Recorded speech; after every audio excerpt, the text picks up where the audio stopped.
What's up, everybody? This is Greg with Advantage One Brokers, and this is the ADV1 podcast. This podcast we come to you each and every weekday with relevant topics and trainings, and we bring on guest speakers. Today's guest speaker is Miss Leslie Herring. Leslie, how are you doing?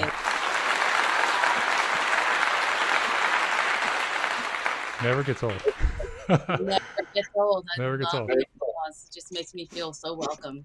So, Leslie, you and I go back a bit. I remember when you first started at the practice agency. Yeah, you were helped me through contracting, and you were always very nice to me. So I tried. It's contracting is a challenge. Mm. You just got to kind of stop looking at it from the moment you're in and look at it from the other side, thinking, yeah, I got my numbers and I'm ready to work. Yeah. You weren't difficult, so it wasn't that hard. I try not to be. I try to be like, I'll complete all this on my own. Just tell me, like, guide me in the right direction. Exactly. I'll go find it, But yeah, so you went from contracting, you became an agent. Yes. You had, and I don't even know. I know you were. I don't know how long you were contracting or how long you knew the people that you were working with over there, if they go back far or. So I started at the practice company in 2018, and I started off as their agent mentor, liaison. Helping people in the home, doing that kind of thing. And then we lost a contracting person, and I was asked to kind of do both positions. So when I was working with you, I was doing both. Okay. So, so it's the contracting manager and the agent liaison there. And so I got to meet a lot of people. The great thing about life insurance is you develop these relationships going throughout the course of your career. You just meet some people that are wonderful. Some people are horrible, but some people are wonderful. And I met a lot of really great people. Yeah. So I bet you probably had a lot of people that you touched their life in one way or another over the time that you were working in contracting. So that's funny. I was thinking about that. I think I've probably onboarded about 1,000 agents. So that's, and a lot of them are finding a measure of success now, which is great. It's great to see. Which is all, I mean, any IMO, no matter what kind of IMO you're coming from, any agency manager, that's what we all truly want, I would hope, is we just want agents to succeed, be able to change their life with a financial future and with everything that you can do in life insurance. So I'm glad you said that, because that's what a lot of agency managers are supposed to want. Sometimes we get people and you see these young guys, they come out, they just want to hire. I don't necessarily think that's the way to go. Sometimes for me, myself, I'd like to cherry pick my team a little bit more and have people, the quality. I don't need the quantity. It's just too much work, So I've been working with the Zach Allen, who I'm going to plug because he's a boss. Zach's awesome. Zach's a good dude. Awesome. I got to tell you, once I came over to Advantage One and I started, getting my contracts in, he was on top of everything. I asked him for something, just a mentorship. He's sincere about things. He gets it done so quick. For example, yesterday I had a little bit of a snag. I sent him an email. He's like, I'm on it. 20 minutes later, I get an email from someone else. And they were like, okay, so this problem is now a non-issue. It's fixed. So when I think about managers and leaders and leadership and things like that, I was missing a lot of that over there. And that kind of propelled me to call you. Because I sent you a text message because I got a video and I was like, yo, what's up? What's up? Here I am. Yeah. So you called me a few days after the first video and you're like, Greg, what is going on?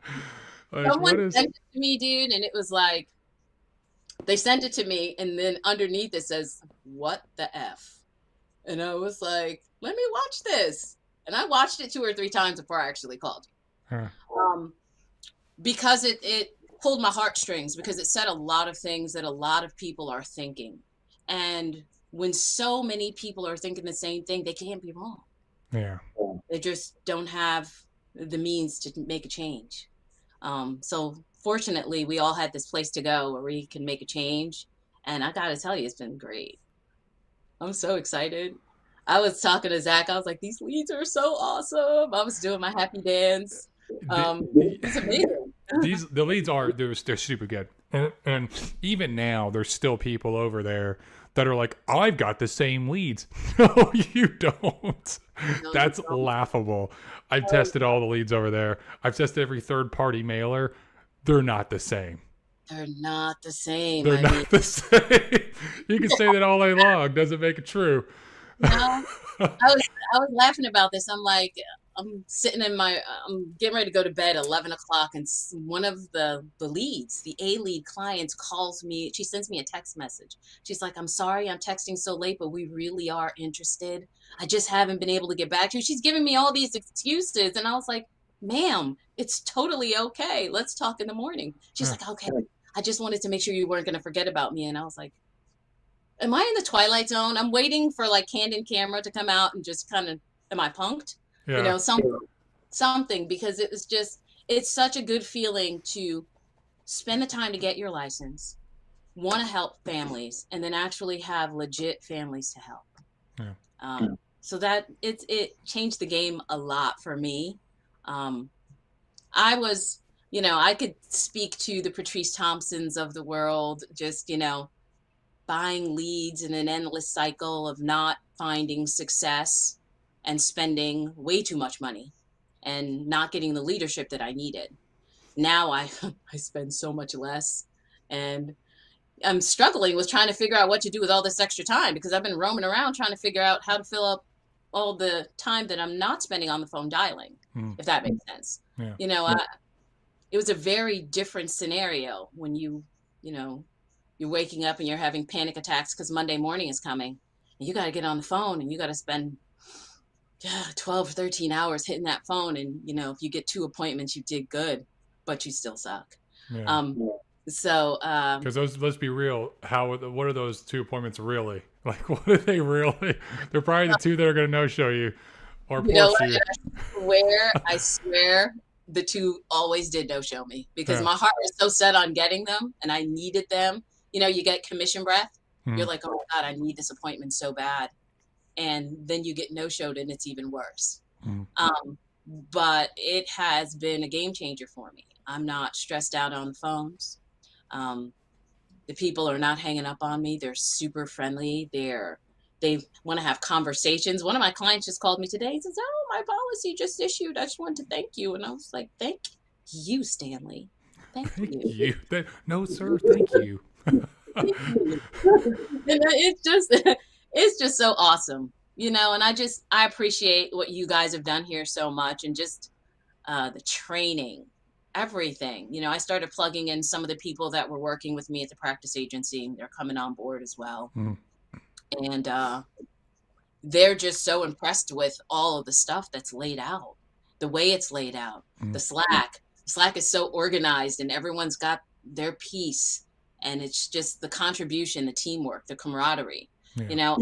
all that stuff is just amazing. So I'm awesome. I'm loving this. I'm Yeah. loving it. It's very much one team, one dream here. We're trying to and it took some time because there's a lot of people who have been jaded Yeah. from the practice company and from other practice companies, but from our main practice company, there's a lot of people have been coming in that are jaded. And so, they come in here and they're like waiting for the other shoe to drop.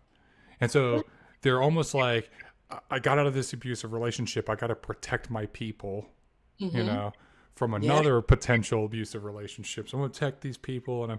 And it took a while to kind of make people realize like we're not the same. This is different. But when we all pull in together, we all put our resources together, we're all going to grow and win together. So we're not having all these different individual stocks. We're not competing between different agencies, Yeah. we're all Advantage One. Yeah. And we're all going to make Advantage One grow and be great together. And so when they saw that, they were like, okay, that makes sense. Yeah. I can speak to that whole, protecting myself and my emotional state. When I got my first batch of leads from you guys, the first lead I picked up, person didn't pick up the phone. And I was like, mother, father. And I sent him a text message and I said, when can, I'm getting back to you about this. And, I said, what's a good time to call? He said, now. And of course, all the PTSD just kind of washed away and I called him up. I closed him. So it was amazing. That was the first lead that I actually picked up. So that if that's your first lead and you have such a good experience with it, Mm. you're going to want to dial through those. You want to get more. You want to test out different things. Yeah. I'm getting started with testing out the telesales portion of it. I just like to talk to people on the phone. I've always done it. I've done it for years, especially in an insurance capacity. So I think that after talking to Lance, he's so pumped up.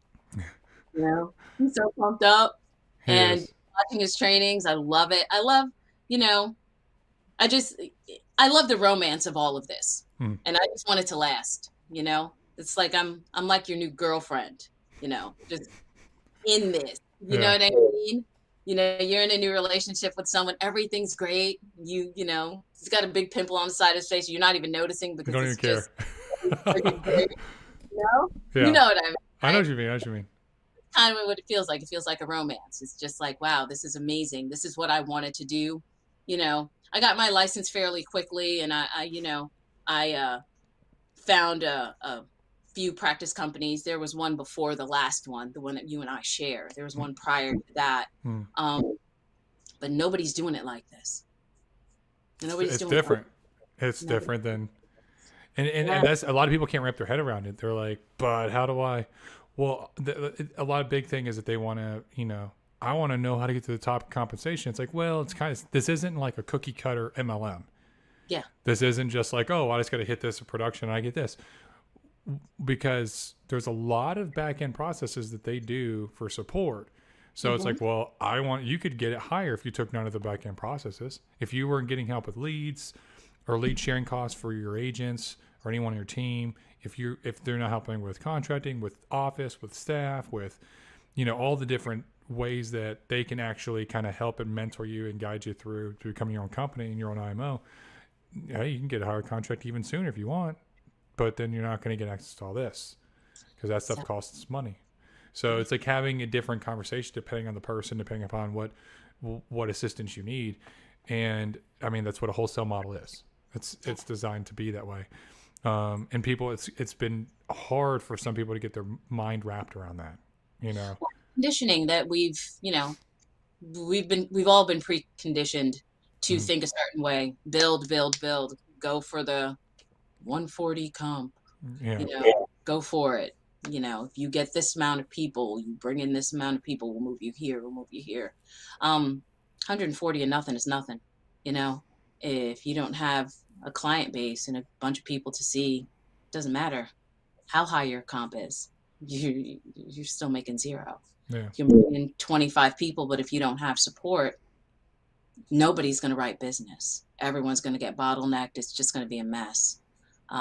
So I never thought that I wanted to bring people on board, but here is a place that I can bring people on board.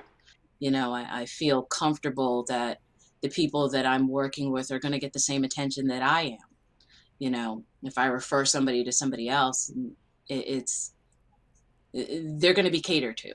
Mm. And it's not going to be like, we'll call your upline, because I've heard that a bunch of times, or who's your manager, talk to your manager. I understand that and I get that in the grand scheme of things, but when I see people in the chat, especially the in-home help chat, there are people who are on it. And I have to say, I'm impressed because I've done that part before, and it's not an easy task to filter out what policy or what carrier to place with a condition. But there's some certain people in there, I give them much props, much respect, because they're on it all the time. Yeah. A lot of companies don't have that, which is why a lot of agents just can't get the rhythm. They can't find their successes because they're new, so they're not really sure what to do. Yeah. There's such a strong support system here. I love it. There's not anything except not having a transparency T-shirt yet that I can brag about. But I figure I'll throw that in there because I'm looking for my Shameless shirt. plug. We have ADV1 swag. Go to the Advantage One Brokers website. You can go get some hashtag transparency t-shirts, hashtag leadership wins, hashtag full kimono, hashtag no Yes. more travel trips. We have all the shirts there. We have polos, we have hoodies, all kinds of stuff. So definitely go pick up some swag. I'll get you a transparency shirt, Leslie. You're the best. I'll send You're, you one to you. um, you mentioned something that I don't think that people really put enough weight or emphasis on, which is the amount of stress and anxiety that agents feel on specific days of the week at the practice company, specifically on Monday and Thursday mornings. yeah. Just the worst days. Just I the was worst. already, you know what, man? I was already starting to feel it. Sunday around noon, I was okay, and then 3 o'clock, I was like, my heart starts beating because I'm thinking, gosh, I got to start getting my desk together. I got to get my leads printed out and ready and all this other stuff. And I got this stack of stuff and I'm just gonna have to sit there all day, and I'm so not prepared to do that. My heart just it wasn't in it because I did not feel that that was the best way um, to attack that situation.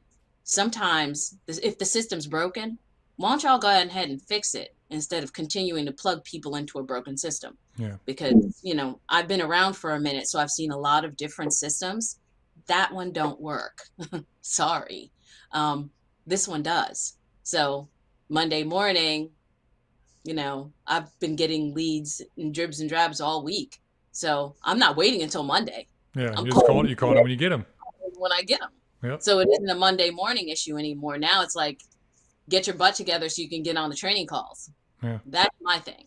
It's changed my Monday. It's changed the way I deal with my family. It's changed the way I deal with other agents Mm-hmm. because there's a certain point in time when you just don't want to talk to nobody. And even if you can help, you're not really looking to do that because you're so spun out on trying to get appointments, you know? So you're not a team player. You just become out on an island by yourself. Does that make sense? I Yeah. mean, because I've been feeling that. I felt, because I'm a talker and I'm a people person. I'll talk to anybody. I'll talk the skin off an elephant. Mm-hmm. No problem. Right.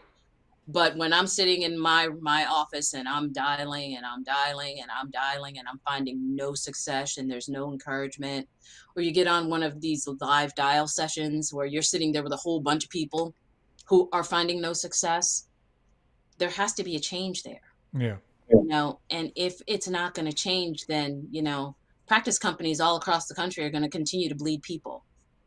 Um, and that's just the way it is because people will eventually come to terms with what doesn't work and take the steps to move toward what does work and make it better for themselves, which is what I did. You're absolutely right. You mentioned about the way that you feel or the way that you interact with your family now, having open time, and I haven't spent all days dialing or run all over BFE trying to get all your appointments. Talk a little bit about what it's like now, versus what it was, Well, with your family life. I'm glad you asked that. I have 3 children. My daughter is an artist. Okay. She does Good field. large scale illustration, and she does large welding pieces.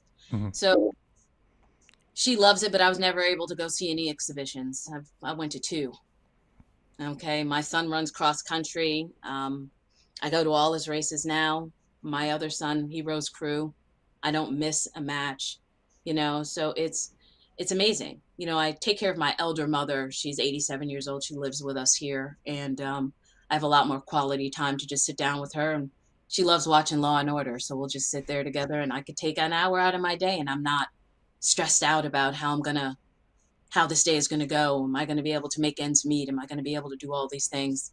My son said, "You're actually nice today, Mom." And I was like, "What does that mean?" He's like, "Well, you've been kind of salty." I'm like, "Yeah, but things are changing." He said, "I could tell, there's just something different about the way you look." Um, so the family notices things start to settle at home and things are getting so much better. Mm. And I haven't even started yet. I'm still trying to get myself organized so I can have um, more time to run more appointments and just get out there.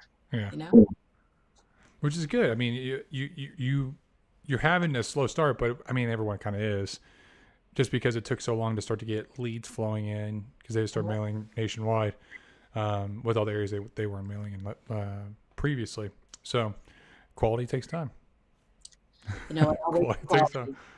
I'll wait for quality any day because where we were 2 months ago is, it's like we crossed the gates of heaven or something. It's completely different. You know, It is a lot different. It's a lot it's different. a lot different, and I'm excited. I'm excited. I'm excited about the new carriers we're bringing on board and working with. I could leave what I had there Yeah. and start working with some different things. I think that as long as there's so much activity and so much communication and so many people talking about it, I think everybody's going to transition from old carriers to the new guard. Yeah. It just makes sense, and I Yeah. think they'll be better for it. Oh, absolutely. I mean, there's a lot of really unique. I mean, we have some stuff that's in the pipeline that will be announced a little bit soon here very soon. Um, but we have some very unique carriers that we're making relationships with that most other IMOs don't have access to, Yeah, and they're very very competitive. So you know that everyone likes a little competition, and yeah, it's good. I appreciate you, Greg. I appreciate what you guys have done. I really do, because it's life changing for me. Mhm. Because honestly, before I texted you, I was working on my resume.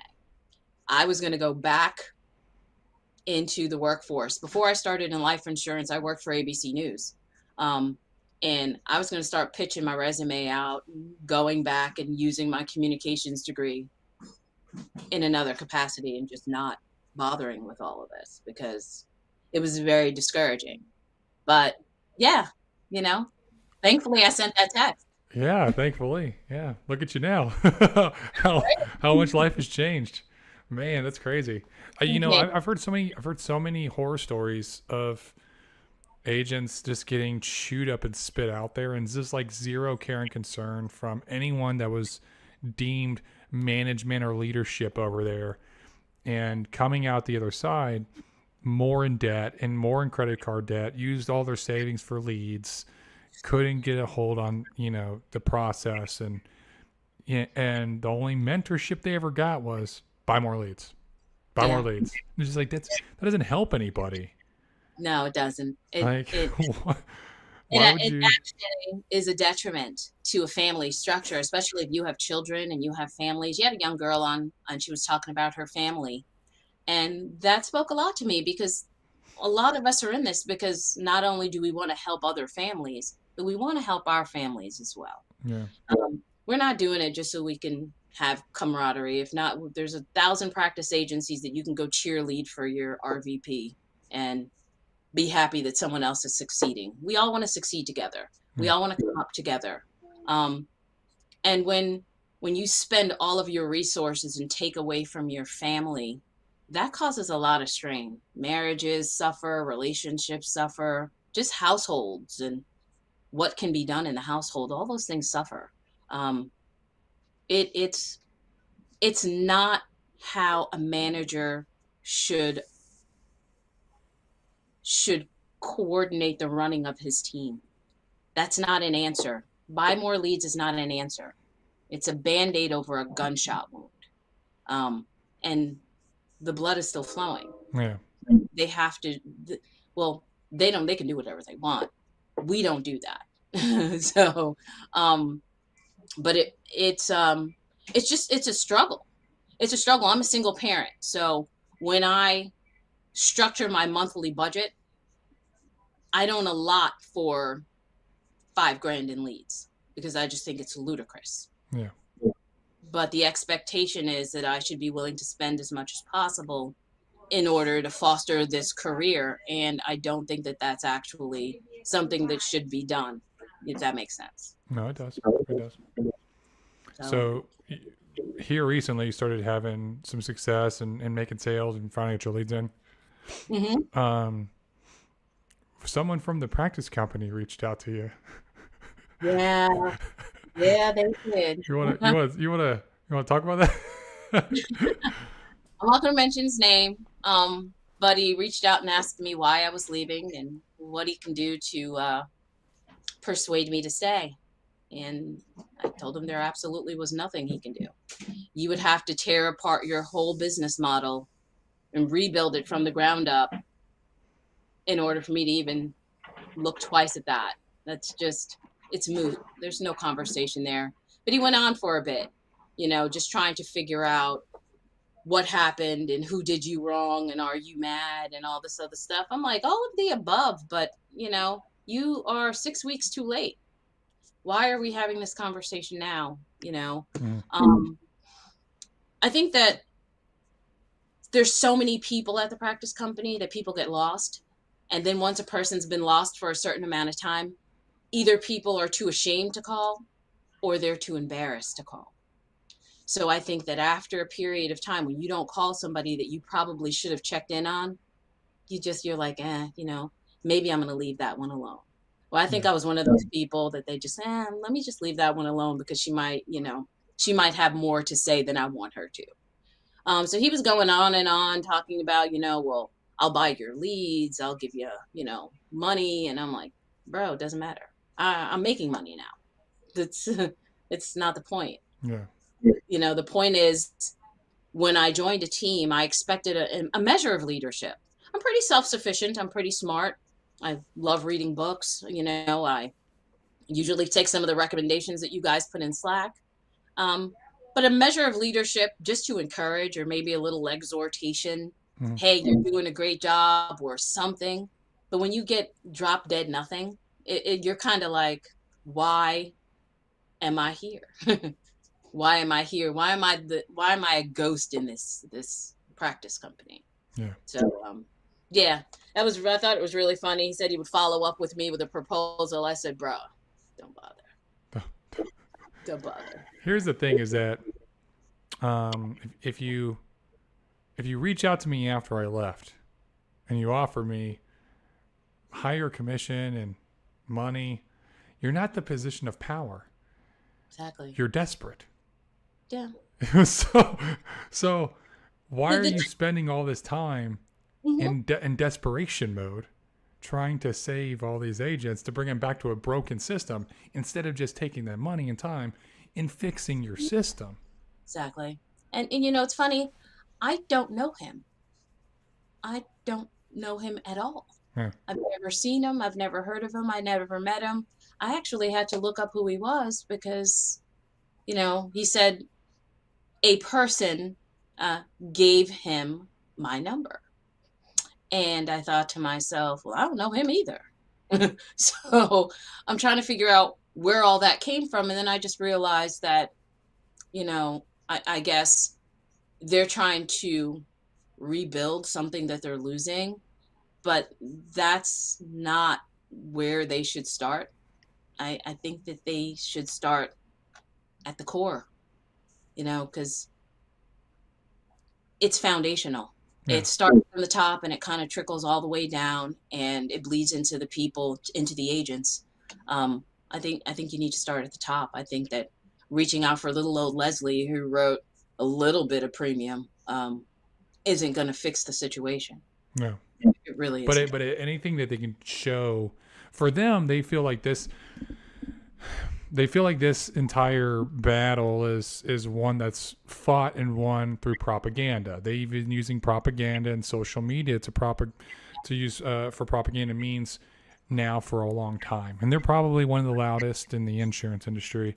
Sure. If you look at how they use social media and how they use it to push their messaging, their marketing, in order to control their agents, in order to get their agents in that cult mentality, repeating simple phrases like buy more, hire more, sell more, and get them to say the same thing, or just buy more leads.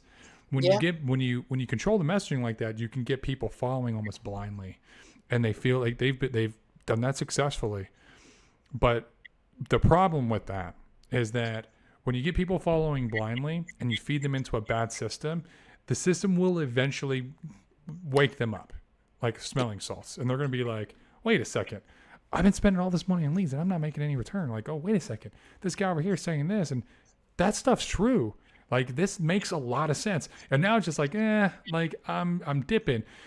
And so instead of going back and fixing like you're saying, the foundation, which they should, they're saying, well, we just got to come up with other propaganda and or another way to control. So how do we do that? Yeah. We get people to come back and we get them to say, oh, well, everyone's leaving there. Everyone that left there is coming back because the system there is broken and our system's better. No, bro, your system's broke. Yeah. Like It's control narrative. They're very, very good at it. Yeah. And they have a very large sales force that can, they can get the word out. So, you know, your 95 downlines are going to post this on their Facebook page. Yeah. And yeah, it is a form of brainwashing. You know, it just, but it's unfortunate, and I think that people who are actually cognizant and awake are just going to walk away, and it's going to be a nice clean break. You're going to rip that Band-Aid off, and you're going to go, and you're going to take care of your family as opposed to taking care of everyone else's. You know, I've never been a person to be so selfish, and I'm not. But when you work in a company like that, you start to become that way because you want it so bad because you're so chasing the carrot and the stick. Yeah, you're thirsty. Yeah. You're thirsty, and people shouldn't operate that way. There's plenty of clients in the insurance industry itself as a whole for every IMO to comfortably sit and all of the agents to run business. And everyone should be able to find a measure of success, the success that they want to have. Now, you know, maybe 30K a week is not what I consider success. Maybe it's 50, you know, but there's someone out there who, you know, 5K is success.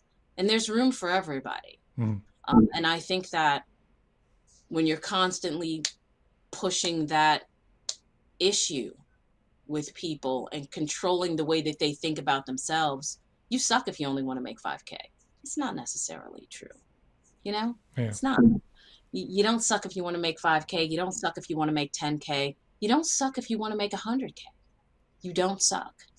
You're good enough, and there's plenty enough clients out there to foster that for you if that's what you want to do. But they've gotten very, very good at controlling how they're seen and how people think about them. I'm not a big social media person, so, you know, I really have to like it in order to like it.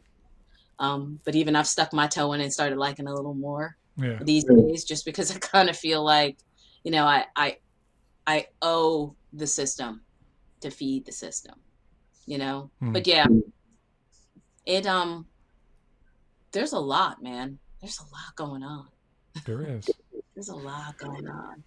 But I think if you're watching this and you're on the fence and you don't know, and you've heard something, you know, being said to you, and you don't know who to believe, just ask yourself what the motives behind the person that's saying it.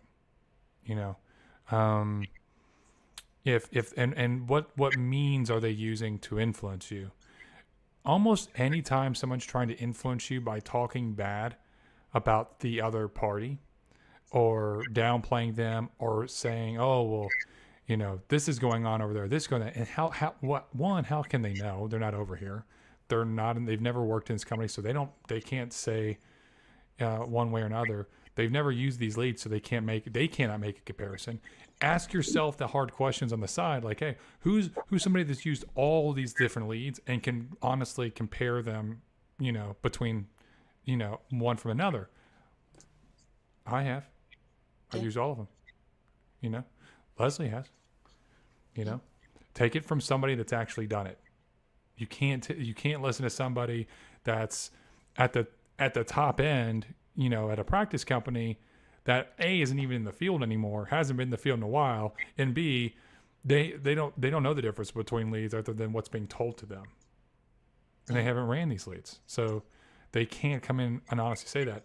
But if they're using fear or they're using slandering techniques in order to influence your decision, your entire decision started from the fact that you don't feel good about the systems there. It doesn't change the fact that the systems there are broken. You know, no matter what they say. What they should be saying is like, hey, you know what? You're absolutely right. I'm sorry you feel that way, and you're right. We had some systems in place that wasn't good for agents. So this is what this is what we're doing to fix it. That's what the conversation should be. It should be, oh well, they're lying. They don't have leads, and their system's broken, and all the agents over there are coming back already. They're not coming back. There's like a handful. Some of them we sent back. The gentleman that you spoke to, Leslie, we kicked out. We sent back because he was negative and he was causing strife in agents, and he was trying to go around. He was one of those that's like, I want to create my own downline, and he's trying to take from other people that were recruiting and steal agents inside of our organization. And we're like, hey, bro, that's not how we do things here. That's not how we're doing it. And he, But you and know he got what? mad. Yeah, and just to add to that, I always like to give people a measure of grace, because that's learned behavior. Yes, that is For learned you, behavior. it's learned behavior. That's what they know, so that's what they do. Yeah. It's important to remember that, and I'm not saying that he should get a pass or anything like that, because it just that's not what I'm saying. What I am saying is you're 100% right. When a person starts off with a negative feeling, coming to a place that's better for them, and then they have a bunch of negativity drag them back. How is that? How's that fixing the problem? Exactly. How does that fix the problem? It How? doesn't. There are plenty of people that have been here, and from what I've understood, and believe me, I know a lot of agents. And lots of people are kind of side calling me, hey, what's it like over there? What's going on? These hush hush conversations, and I'm just like, you have to come over and find out. Are the leads really good? You have to come over and find out. Is the leadership really good? You have to come over and find out. That's all I can say. Mm. I know it when I see it. I call it like I see it, and I always have. You have to come over and find out for yourself. Yeah. You can't continue to stay in a negative pattern of failure and then end up working at the Wawa in 10 years because you're dead broke and you have nothing left. Before things go too far, you have to come and see for yourself. Come and see. Yeah. And just ask yourself a simple question, like, if I'm at this company, it can be any company, be our price company, any other price company, doesn't matter, any other company, and you're like, I'm doing these actions and I'm doing everything I can on my side to be as successful as possible. If my upper echelon company of corporate doesn't change and they keep everything the same, am I going to be able to get from where I am to where I want to be? And if you don't know, if that path isn't clear, there's a problem. It's a big problem. There's a problem. And no amount of, well, if you go to that company, they're not going to do it. They're not going to be like, hey, you know what? That's a great choice. That's a great choice. They're going to help you better than we. No one's going to say that. Like, probably the best thing they can do is like, hey, what can we do to change your mind? Yeah. Or they're going to just talk bad about it, but know that that's coming from a place of desperation because they don't want to lose anybody. And they're right now, like you said, they don't have the foundation. They built a skyscraper on a foundation of sand. And instead of stopping and fixing the foundation and reinforcing it while their building is crumbling, they are trying to start at the middle of the building and fix it instead of going back down to the foundation because it's too much work. Yeah, that's a demolition project. Yeah. It's a demolition project. You're going to have to tear the whole thing down and just like you said, just tear the system down down to scratch. Yep. Start all over again. But who wants to do that? The people who are already finding a measure of success, people who are already making, googobs of money who have big teams, they don't want the system to change because it's benefited them. Yep. So it, that for me, when I thought about whether I should leave personally, the people in the positions above mine, they all profited from everybody under them. Um, and it's been very lucrative for them. Yep. And the people, the sales force, so to speak, because the people who are at the top are no longer considered part of the sales force. The sales force struggled. They struggled to find that measure of success that they were looking for, even if it was just making their rent. I know people who've lost their cars, and I've had agents call me since I've, being a liaison has put me in a position of being able to talk to a lot of people. Lots of people are like, look, I can't afford to buy leads. The repo guy is driving my car away. What do you say? What do you say? Yeah. You can't keep championing a system that's hurting people. So, but on the positive side, sometimes you got to get punched in the face to know what you don't want and to look for something that you do want. Yeah. So that's what I did. That's why I'm here. That's why I'm talking to you right now.